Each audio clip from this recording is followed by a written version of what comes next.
Of you. चलो आज हम Gujarati class 6 okay Gujarati now start करते हैं। यूनिट नंबर 13 पंखियों ने पानी पाया। पंखियों ने पानी पायू के राइटर है करसनदास लुहा। दिखाई दे रहा है बच्चों आपको? यस। तो अभी यहाँ ध्यान देना है।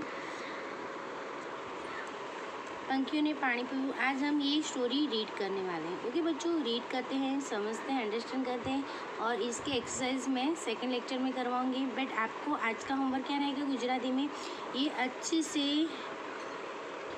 आपकी हैंड राइटिंग अच्छी हो, इसलिए आपको अच्छे से हैंड राइटिंग में ये छोटा सा स्मॉल ही चैप्टर है, तो आपको की नोटबुक में HW नोटबुक में ये लिखना है। ओके, लिखते जाओगे तो आपकी प्रैक्टिस रहेगी। ओके, तो मैं स्टार्ट करती हूँ।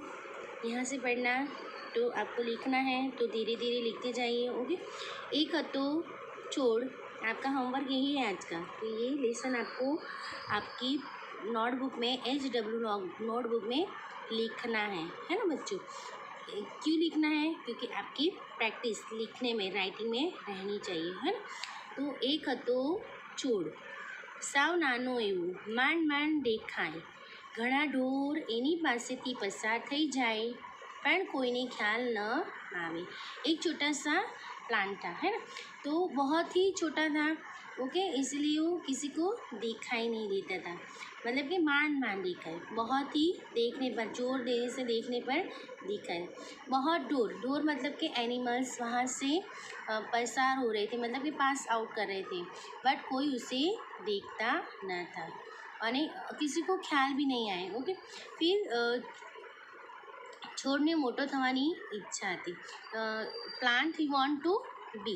ओके, क्या प्लांट बड़ा होना चाहता था, એને વધવું હતું, ઊંચા થવું હતું, આકાશને આંબી જેવું હતું, ઘેઘૂર झाड़ बनવું હતું। मतलब कि क्या बोल रहे थे कि छोड़ को बड़ा होना था, हाइट में बढ़ना था, आकाश को छूना था। ओके, आकाश को छूना था, किसे छूना था? स्काई को छूना था। और बहुत ही घेघूर झाड़ मतलब कि घड़, मतलब कि बहुत भरावदार घटादार वृक्ष बनना था उसे। परंतु ए દિવસે તે સુકાતો જતો હતો। એને માંડ બે ચાર પાંદડા બેઠેલા। એક બકરીનું ધ્યાન ગયું, તે પાંદડા ખાઈ ગઈ। છોડ તો સાવ બોડો થઈ ગયો। બોડો मतलब कि पान बिना का, पान बिना। એને રડવું આવી ગયું।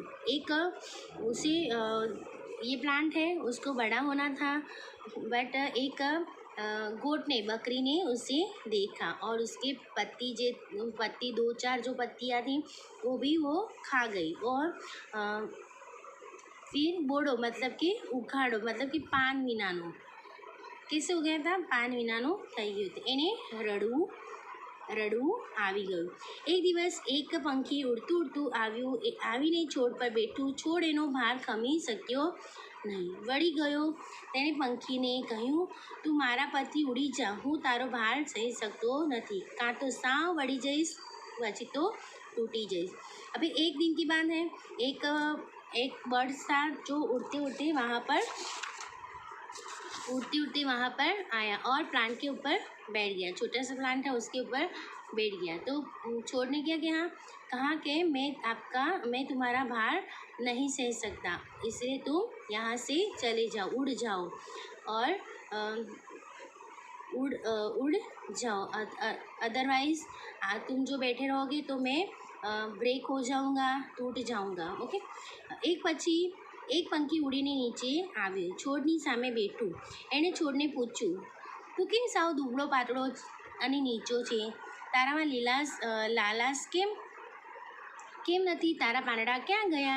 હવે क्या कह रहा है छोड़ कि तू क्यों बहुत ही दुबला पतला है, तेरे में लीलास क्यों नहीं है? लालास मतलब कि पेड़ कैसे घटादार रहता है, फिर हरी हरी पत्तियाँ होती है, वैसा क्यों नहीं है? और तेरे लीव्स पर પાંદડા मतलब लीव्स कहाँ गए? छोड़ ने आज सुधी कोई आવું पूछ्યું न હતું। छोड़ क्या बोल रहा है? प्लांट के आज सुधी मुझे ऐसा कुछ किसी ने पूछा नहीं है। हजी हूँ नानो छूँ, घણા દિવસ ક્યાં બોલે કે હજી હું નાનો છું, ઘણા દિવસ ગયા પણ હું વધી શક્યો નથી, કેટલાય દિવસથી તરસ્યો છું, મારા મૂળ પાણી વિના અકળાઈ રહ્યા છે અને મને કોઈ પાણી પાતું નથી, મારા 2-4 પાંદડા હતા તે પણ એક બકરી खाई गई।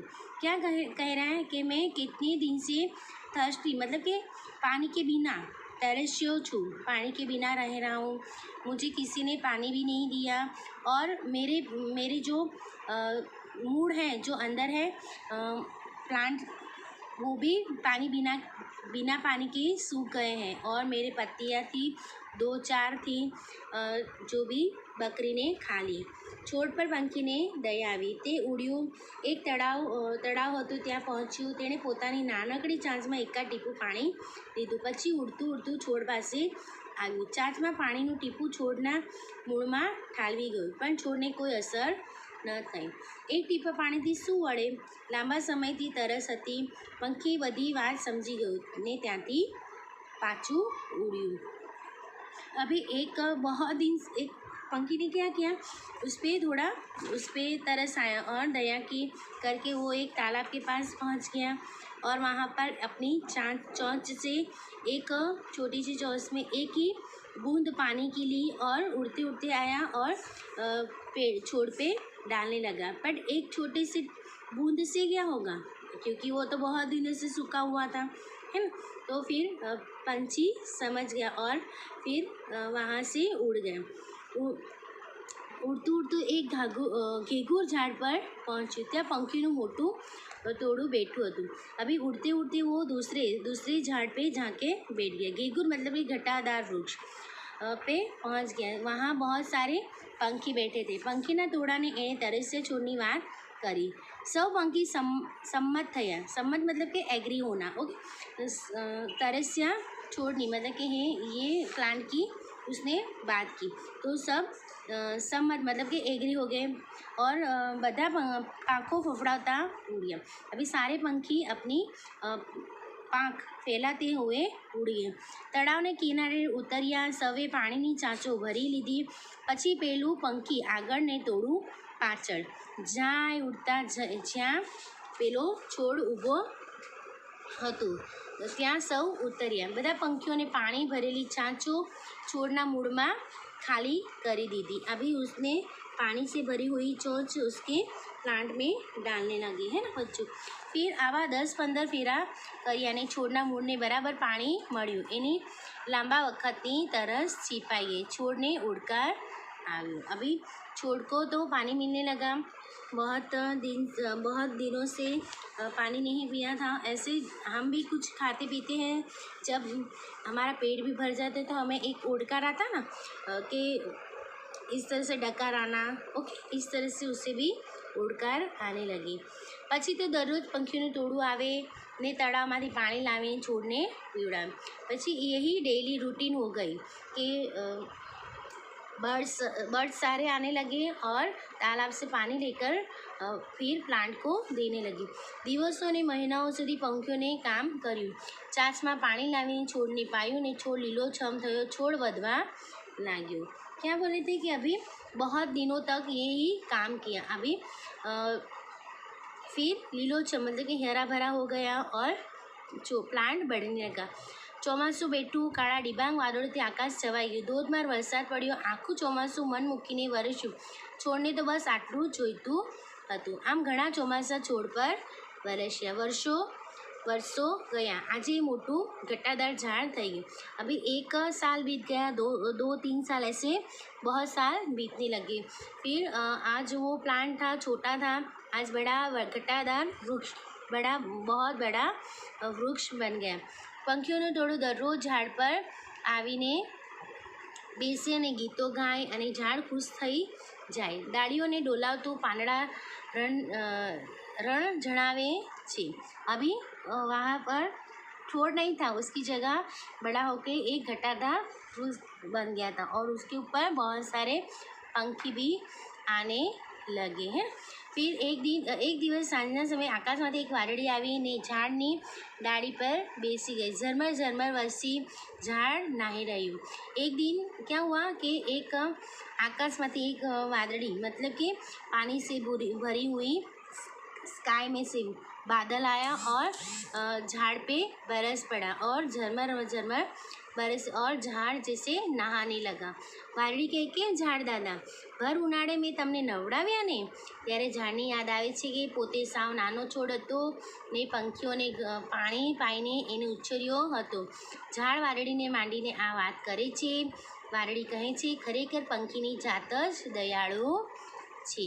શું કહે છે કે પંખી એક વાદળી આવીને ઝાડ દાદાને ભર ઉનાળામાં નવડાવે છે। ત્યારે ઝાડ શું કહે છે કે હું જ્યારે નાનો હતો ત્યારે તરસ્યો હતો અને પાણી વગરનો થઈ ગયો હતો ત્યારે મને પંખીઓએ પાણી પાઈને મને ઉછેર્યો મતલબ કે મોટો કર્યો અને ઝાડને એ વાતની ખૂબ જ યાદ આવે છે। તો વાદળી કહે છે કે વાદળી કહે છે કે ખરેખર પંખીની જાત જ खूब दयालु હોય છે। पंखी कैसे होते हैं? दयालु होते हैं, काइंडनेस। ओके, नाउ अभी आपको क्या करना है बच्चों, ये लेसन आपको पूरा लिखना है। आपके पास बुक्स है ही, ओके सबके पास। तो आपको ये पंखियों ने पानी पाई बहुत ही सुंदर हैंड राइटिंग से आपको आपकी नोटबुक में लिखना है और ये शब्द समझूती लिखनी है। ओके, बोर्डो मतलब कि उघाड़ो मतलब कि पान विनानो। फिर घेघूर मतलब कि घड़। फिर उड़कर मतलब कि एक डकार लेते हैं ना ऐसे। ओके, फिर धोधमार ધોધની જેમ પડતો પ્રવાહ। घट्टा मतलब झुंड समूह। घट्टादार પાંદડાની ભારે घट्टावाળું। अभी आपको ये शब्द समझूती और ये लेसन हम आपके होमवर्क में लिखना है। मैं नेक्स्ट लेक्चर में आपको ये स्वाध्याय की क्वेश्चन करवाऊँगी, एक्सरसाइज आपको पूरा करवाऊँगी। ओके, अलग से इसके लिए मैं वीडियो एक डाल दूँगी। ओके, नेक्स्ट लेसन में। ओके, तो now take care, bye bye children, see you again.